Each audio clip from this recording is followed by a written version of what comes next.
Address 3வது தெரு தானடா? ஆமா ஆமா. ஐயா ஐயா, அந்த கடையில ஒரு பொண்ணு அடிச்ச அது பேர் என்ன? கற்பனா. கற்பகமா? கற்பனா? கற்பகமா. ஆமா. வயசு என்ன சொல்லுங்க? வயசு தானே 16. 16? ஆமா, வயசான வயசு. உங்க வீட்டுல ஏதாவது கல்யாணம் ஆகாத பொண்ணுங்க இருக்கா? எங்க பொண்ணை பத்தி நீங்க ஒண்ணும் கவலைப்பட வேண்டாம்.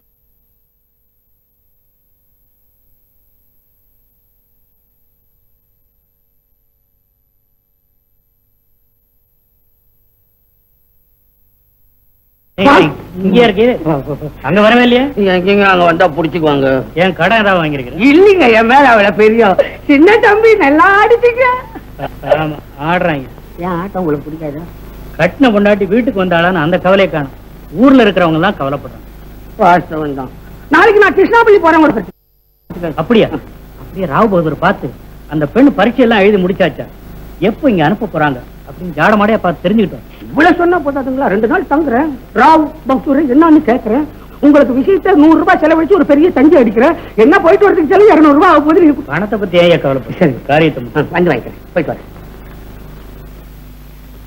1000 பொய் சொல்லி கல்யாணம் பண்ணணும், 1000 பொய் சொல்லி கல்யாணம் பண்ணணும். எதுயா? நீங்க உட்காராம நான் உட்காந்துட்டேன். கோச்சுக்கலாம், உட்காரலாம். எது என்ன? என்னைக்கு எதுக்காக இங்க வந்த? உண்மையா கேக்குறீங்களா? நான் கேட்கறது பதில் சொல்லு. எதுக்காக இங்க வந்த? உங்க பொண்ணு ஏதோ பரீட்சையில பாக்கி இருக்கு எழுதுறது, எழுதி முடிஞ்ச உடனே நீங்க அனுப்புறதா அப்படின்னு கோபாலன் சொன்னானா? கோபால் தான். கோபால் அங்கேயும் பொண்ணு இங்கேயும் இருக்கு. என்னன்னு பாத்துட்டு வான்னு ஜமீன்தார் அனுப்பிச்சார். சார், உங்க ஜமீன்தார் கிட்ட அவர் பையன் அழகுதான் சொல்லு. அயோக்கிய கண்ணுமா இதுவும் பெரிய மனுஷன். யார் இருந்தாலும் கண்டனமா? ஏன் இப்படி ஆத்திரத்துல எல்லாத்தையும் அள்ளி கொட்டுறீங்க? நீ பேசாத, சும்மா. இப்ப எதுக்கு இந்த விவகாரம் எல்லாம்? விவகாரம்னா விவகாரம் தான். எதையும் மூடி வைக்க கூடாது, உடைச்சிடணும்.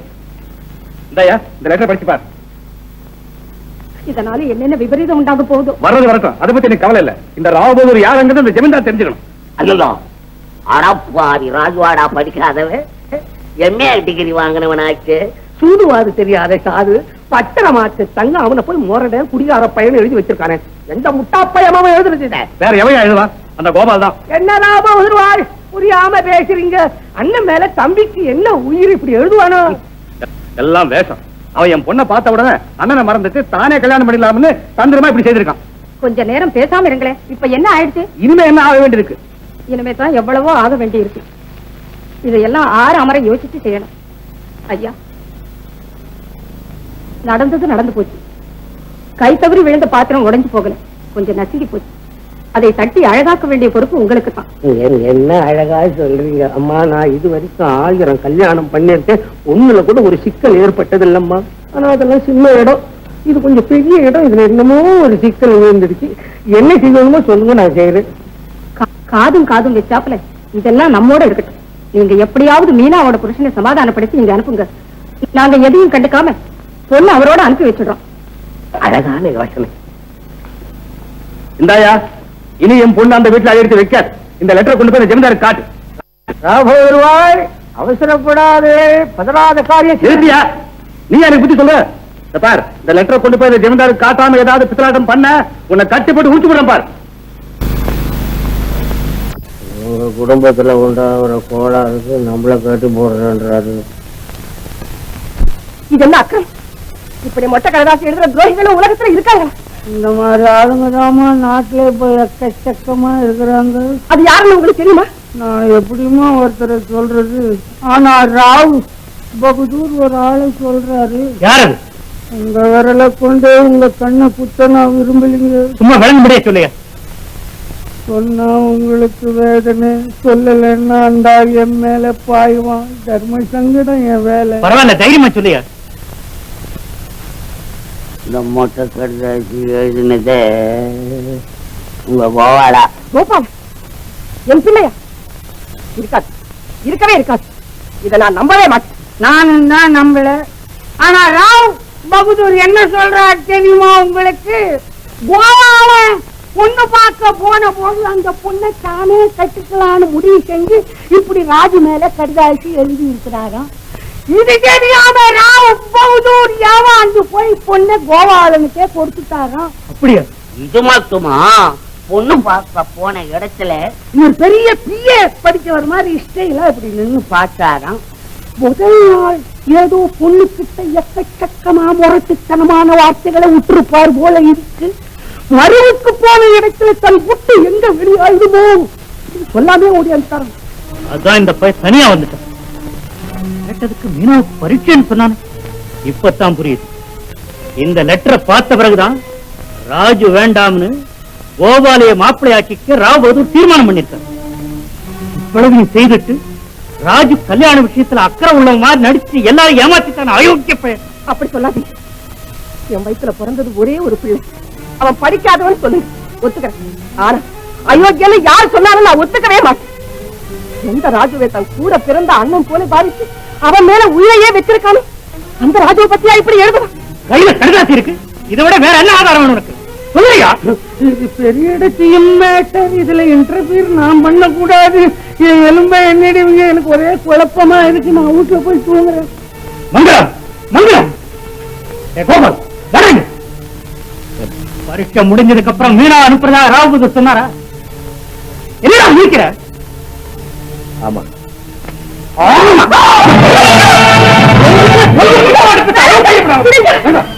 இந்த லெட்டர் நீதான் எழுதின.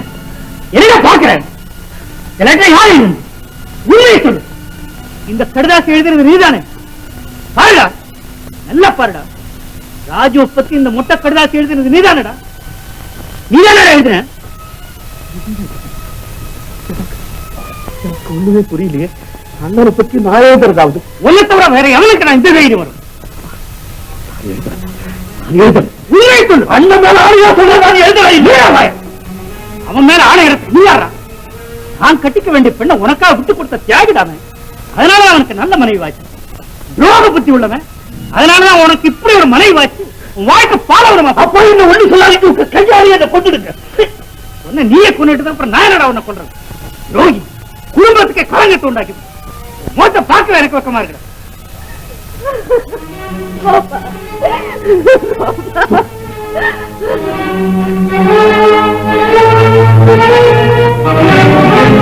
கோபால் அண்ணன் கோபால் என்னடா கோபால் என்னடா?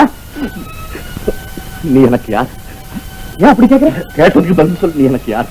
உன்னுடைய அண்ணன். உன் மேல நான் உயிரையே வச்சிருக்கேன்னு உனக்கு தெரியுமில்ல? ஆமா. உன் உடம்புல ஒரு சின்ன எறும்பு கிடைச்சா கூட என்னால அதை தாங்க முடியாதுன்னு உனக்கு தெரியுமில்ல? தெரியும். நான் இதுவரைக்கும் உன்னுடைய இஷ்டத்துக்கு விரோதமா நடந்திருக்கேனா? இல்ல. என் மனசுல ஒரு சின்ன விஷயம் தோணுனா கூட அவன் வந்து நான் சொல்லியிருக்கேன். உன்னை பத்தி நான் கெட்ட விதமா பேசினேன் எழுதுனேன்னு யாராவது சொன்னா நீ நம்புவியா? நீயே நினைச்சாலும் நான் நம்ப மாட்டேன். ஆனா அப்பா சொல்றாரு உன்னை பத்தி நான் கெட்ட விதமா முட்டை சேர்ந்துறேன். இதப்பா யாரோ ஒரு அயோக்கிய உன்னை பத்தி தவறா மீனாவோட அப்பாவுக்கு எழுதியிருக்கான். மீனாவை கல்யாணம் பண்ணிக்கிறதுக்காக நான் தான் இப்படி எழுதியிருக்கேன்னு சொல்லி ராபகதூர் இந்த கடிதாசிய கைலாசத்திட்ட கொடுத்து அப்பா கிட்ட அனுப்பிச்சிருக்கேன். அப்பாவோட உண்மை நினைச்சு என்ன அடிச்சுட்டேன். அப்பா அடிச்சதை பத்தி கூட நான் கவலைப்படாடி. ஆனா அண்ணனை பத்தி நான் தப்பா எழுதுறேன்னு சொல்றாங்களே அதை தவிர என்னால சகிக்க முடியல.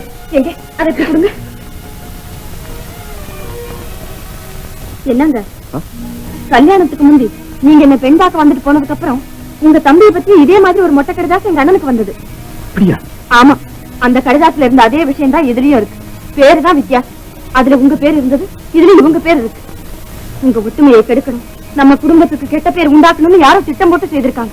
அப்படிப்பட்ட ஆளுங்க யாரும் நம்ம ஊர்ல இருக்கிறதா தெரியலையே. சும்மா இருந்த இதெல்லாம் உனக்கு விளங்காது. வெளுத்ததெல்லாம் பாலின்னு நினைக்கிறேன். நீ அண்ணி அந்த லெட்டர் கொண்டாங்க. கோபால் அந்த லெட்டர் கொடு. அது என்கிட்டே இருக்கட்டும். இல்ல இல்ல என்கிட்டே இருக்கட்டும். இதை எழுதுவது யாருன்னு கண்டுபிடிச்சு அப்பாவுக்கு முன்னால் அந்த அயோக்கிய பையனை தூள்ல கட்டி வச்சு நான் பட்டய களத்துல என் பேர மாற்றுவீங்க.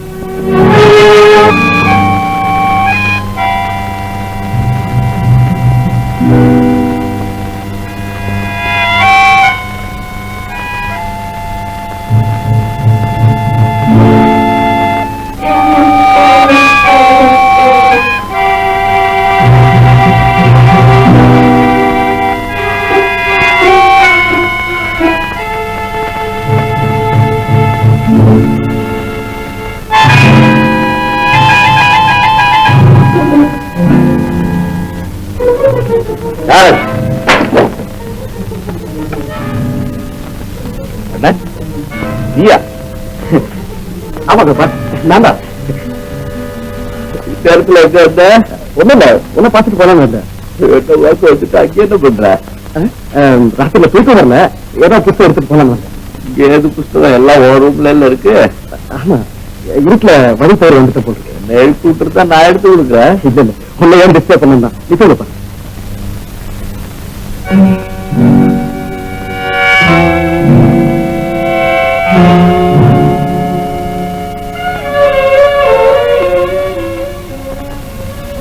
மொத்த கிடைச்சாச்சு. இந்த அண்ணன் இருக்க வேண்டிய காரணம் கோபால், அந்த லெட்டர் கொடு, அது என்கிட்டயே இருக்கட்டும். அப்படின்னா அண்ணன் இதை திருடிக்கிட்டு போக வாங்க வந்தது.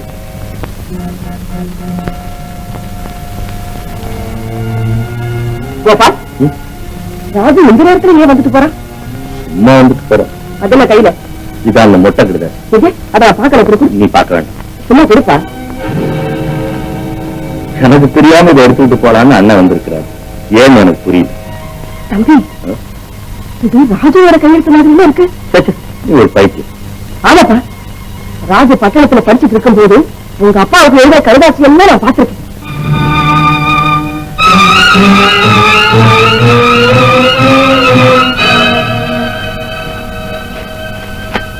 இத பாரு, மீனாவை நான் பெண் பார்க்க போனப்ப அண்ணன் எனக்கு எழுதி கொடுத்த கேள்வித்தாள்.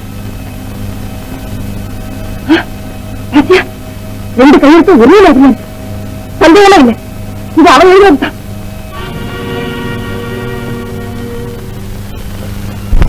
எனக்கு ஞாபகம் வருது, கல்யாணத்துக்கு முன்னாடி இதே மாதிரி ஒரு மொட்டை கிடதாசி அண்ணி வீட்டுக்கு வந்ததாகவும் அதுல என்னை பற்றி ரொம்ப மோசமா எழுதியிருந்ததாகவும் அண்ணியே என்கிட்ட சொன்னாங்க. தம்பி, எனக்கு எல்லாம் விளங்குச்சு. இதெல்லாம் ராஜுவோட வேலை. ஏதோ திட்டம் போட்டு தன்னுடைய விருப்பத்தை நிறைவேற்றுக்கிறதுக்காகத்தான் இப்படி செஞ்சிருக்கு. அவசரத்திலையும் பதக்கத்திலையும் உங்க அப்பா இதை கவனிக்காம கைலாசத்தை விட்டே படிக்க சொல்லி உள்ள குற்றவாளி ஆக்கிட்டார். அண்ணனுக்காக நான் எதையுமே தியாகம் செய்ய தயாரா இருக்கும் போது இப்படி ஒரு பயங்கர எண்ணம் அவருடைய மனசுல எப்படி உண்டாச்சு? நம்முடைய விருப்பத்தை என்கிட்ட சொன்ன நான் அதை நிறைவேற்றி வைக்க மாட்டேன்னு நினைக்கக்கூடிய அளவுக்கு அவருக்கு என் மேல நம்பிக்கை குறைஞ்சு போச்சா? தாய் தகப்பனை அனாதையா கிடந்தவனை எடுத்து வளர்த்து ஆளாக்கினதுக்கு அவன் செய்ய வேண்டிய கைமாறு இப்படி ஒரு துரோகமா இருக்குமென்னு நான் கனவு கூட காண. தம்பி, இப்ப இந்த கடுதாசியை உங்க அப்பா கிட்ட காட்டு. நீ குற்றவாளி இல்லைங்கிறது நிரூபிச்சு. அம்மா வேண்டாம் வேண்டாம், அண்ணன் அவசரப்பட்ட மாதிரி நீ அவசரப்படாது.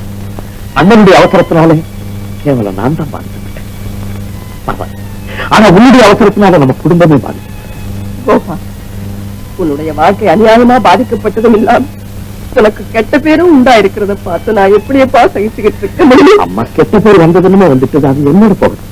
ஆனா இப்ப நான் நல்லதுன்னு நிரூபிக்க போனா அண்ணன் செய்திருக்கிற காரியம் எல்லாம் அப்பாவுக்கு தெரியும். அப்பாவுடைய அந்த அண்ணன் இழந்த வேண்டி வரும். யோசிச்சு பாருமா, எனக்காவது நீ அப்பாவும் இருக்கீங்க. நீ திட்டினா அப்பா சமாதானம் சொல்லுவார், அப்பா திட்டினா நீ சமாதானம் சொல்லுவேன். நாம எல்லாருமே சேர்ந்து அண்ணனை திட்டினா அவருக்கு யாருமா சமாதானம் சொல்லுவோம்? அவர் எங்க போனாரு? அம்மா, அண்ணன் அண்ணன் ஒரு கோழை. அம்மா, அண்ணிய பெண் பார்த்துட்டு வந்து அந்த பெண் தான் தனக்கு பிடிச்சிருக்குன்னு சொல்ல வைக்கப்பட்டு இந்த மாதிரி ஒரு தவறு செஞ்சார்.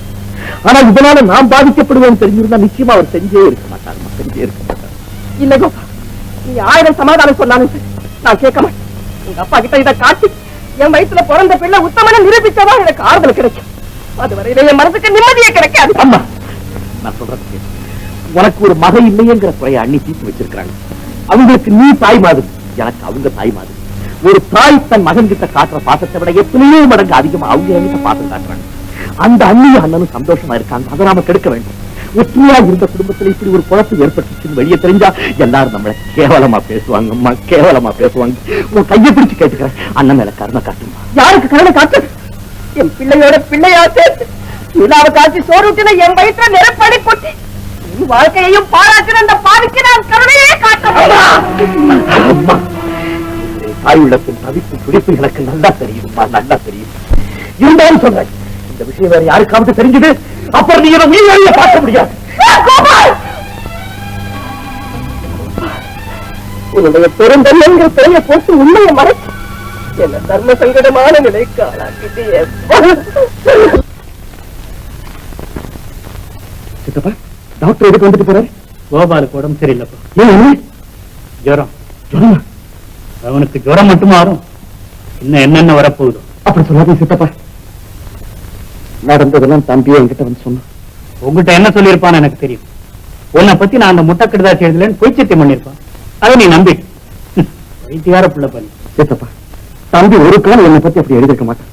தயவுசெய்து அவன் மேல சந்தேகப்படாதீங்க. நான் சொல்றதை நம்புங்க. சிவார் ராஜு, உனக்கு ஒண்ணு சொல்றேன். அவனை பத்தி எந்த சிபாரிசு யாரும் என்கிட்ட செய்யாது. சித்தப்பா,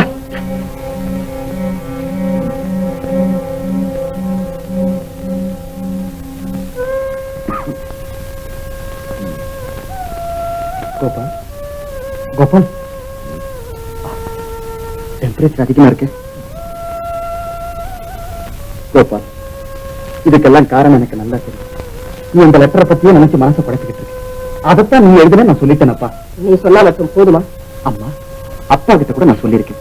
நீங்க எல்லாம் தம்பியை வீணா சந்தேகப்படுறீங்க. நான் ஒண்ணும் அவன் மேல சந்தேகப்படல. அவன் விதியை நினைச்சுதான் வேதனைப்படு. அத்தை, இப்போ எப்படி இருக்கு? அப்படியேதான் இருக்கு.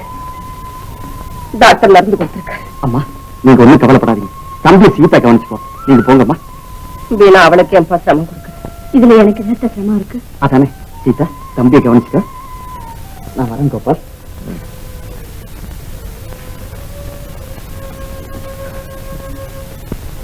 அத்தை, இந்த மருந்து எப்படி கொடுக்கணும்?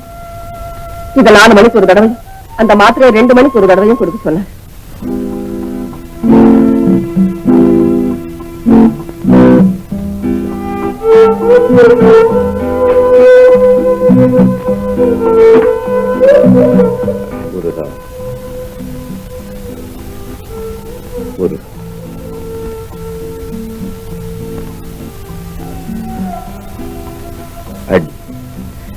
நீங்க நல்லா இருக்கணும். உங்களுக்கு ஒரு குறைவும் வராது, கவலைப்படாதீங்க.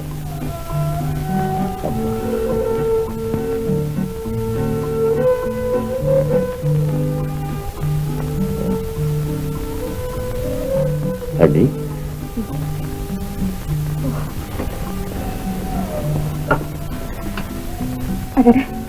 மருந்து தீர்ந்து போச்சு. என் வியாதியும் தீர்ந்து போச்சு. இனிமே எனக்கு மருந்து வேண்டாம். ஏன் எப்படி பாக்குறீங்க? ஒண்ணுங்க, உங்களை பார்க்கும்போது என் மனசுக்கு கஷ்டமா இருக்கு. ஒரு வார காய்ச்சல் நீங்க ரொம்ப மாறிட்டீங்க. இல்லை, நீங்க தான் ரொம்ப மாறி போயிட்டீங்க.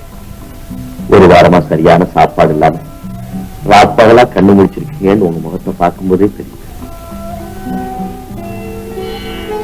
கோபால், உன் உடம்பு நல்ல குணமாயிடுச்சுப்பா. எல்லாம் அண்ணியோட தயவு. எனக்கு தெரியாதா என்ன?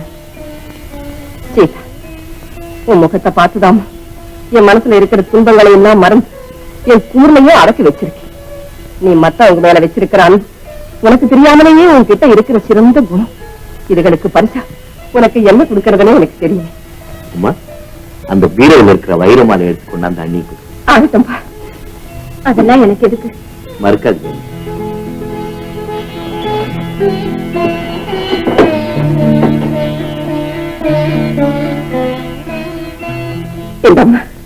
வேண்டாம், மீனா வந்ததுக்கு அப்புறம் அவளுக்கு குடும்பம். மீனா அவ வந்து கோபாலோட குடும்பம் நடத்துற மாதிரி இருந்தா வைரமாலை இல்லம்மா, வைத்தியமாலையும் செய்து போடலாம். அது போட்டு பார்க்கக்கூடிய பாக்கியம் தான் இந்த கண்களுக்கு இல்லை. என்ன சொல்றீங்க?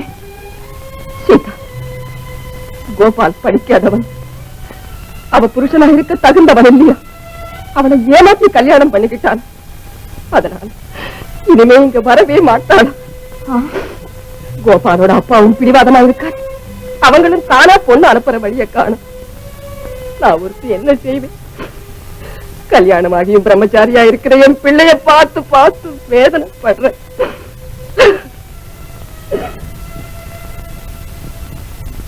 சீதா, எப்போ வந்த? கோபால் எப்படி இருக்கா? அதிருஷ்டம், நீங்க ஒரு மாதிரியா இருக்கீங்க. உங்க தம்பி இப்படி இருக்காரு எல்லாம் நியாயம்தானே. ஒரு குடும்பத்துல புருஷனும் மனைவியும் பிரிஞ்சிருந்தா அது அவங்களுக்கு மட்டும் இல்லை, அவங்களை சேர்ந்த எல்லாருக்குமே கவலையும் கஷ்டமும் தான். இத பாருங்க, நாம எல்லாரும் சந்தோஷமா இருக்கிறதுக்கு நான் ஒரு வழி சொல்றேன். என்ன சீதா? இப்பவே திருச்சிக்கு போய் உங்க தம்பி குத்தவாளி இல்லைன்னு சொல்லி நீங்க கையோட கூட்டிட்டு வந்துடலாம். ராமபகதூரை பத்தி உனக்கு தெரியாது சீதா. இல்லைங்க, என் தம்பி என்னை பத்தி அப்படி எழுத மாட்டான் நீங்களே நேர்ல வந்து ஒரு வார்த்தை சொன்னீங்கன்னா அவர் சமாதானம் ஆயிடுவார். அது மட்டும் இல்லை, மீனாவோட அம்மா ரொம்ப நல்லவங்க.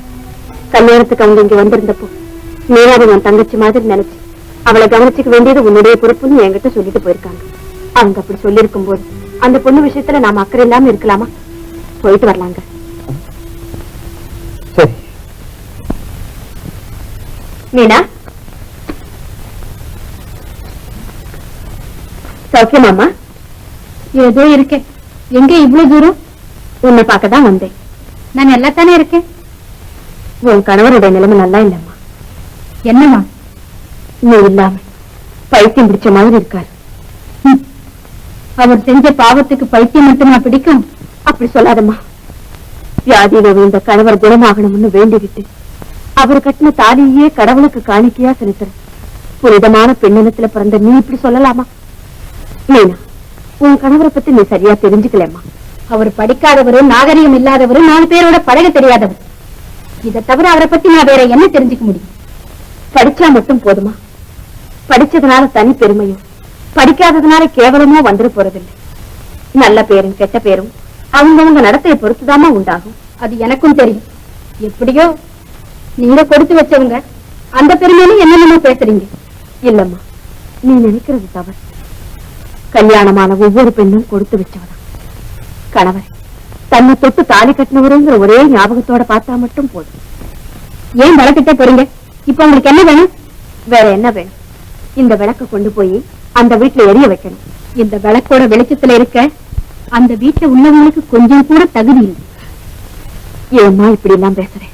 வேற என்ன? அவர் படிக்காதவர். அவர்கிட்ட நான் எப்படி அன்பு செலுத்த முடியும்? அவரோட நான் சந்தோஷமா எப்படி குடும்பம் நடத்த முடியும்? ஏன் முடியாது? என் கணவர் படிச்சு பட்டம் வாங்கினவர், நான் படிக்காதவர், பட்டிக்காட்டுல பிறந்து வளர்ந்தவர். இருந்தாலும் என் கணவர் என்கிட்ட அன்பு காட்டலையா? என்னோட சந்தோஷமா குடும்பம் நடத்தலையா? அவர் படிச்சவரு, அதனாலதான் பெருந்தன்மையோட நடந்துக்கிறாரு. அதையே தாமா நானும் சொல்றேன். நீயும் படிச்சவதானே, நீ மட்டும் உன் கணவர்கிட்ட ஏன் பெருந்தன்மையா நடந்துக்க கூடாது? படிச்சவரை கல்யாணம் செய்துட்டு சந்தோஷமா குடும்பம் நடத்தமே அகம்பாவத்துல என்ன பரிகாசம் பண்றீங்களா? ஐயோ, அப்படிலாம் நினைக்காதுமா. பிறருடைய துக்கத்துக்காக நான் வருத்தப்பட்டிருக்கிறேனே தவிர ஏன் சந்தோஷத்துக்காக நான் எப்பவுமே அகம்பாவம் கொண்டது கிடையாது. மீனா, கல்யாணத்துக்கு முதல் நாள் வரை என் கூட பிறந்த அக்கா தங்கை யாருமே இல்லைங்கிற குறை ஒண்ணு இருந்தது. அந்த குறையை நீ தீர்த்து வச்சுட்ட. சத்தியமா சொல்றேன், நீ என் சகோதரி மீனா, நீ என் சகோதரி. சரி, சகோதரியாவே இருந்துக்குவோம். அதுக்காக நீங்க ஒண்ணு சங்கடப்பட வேண்டாம். இத பாருங்க, இந்த தூது வர வேலை இதோட விட்டுடுங்க. அப்படின்னா நீ கூட வரமாட்டியா? கிழக்க உதிக்கிற சூரியன் மேற்க உதிச்சாலும் மீனா அந்த வீட்டுல அடி எடுத்து வைக்க மாட்டான். இது உறுதி. தயவு செய்து இங்கிருந்து போயிடுங்க.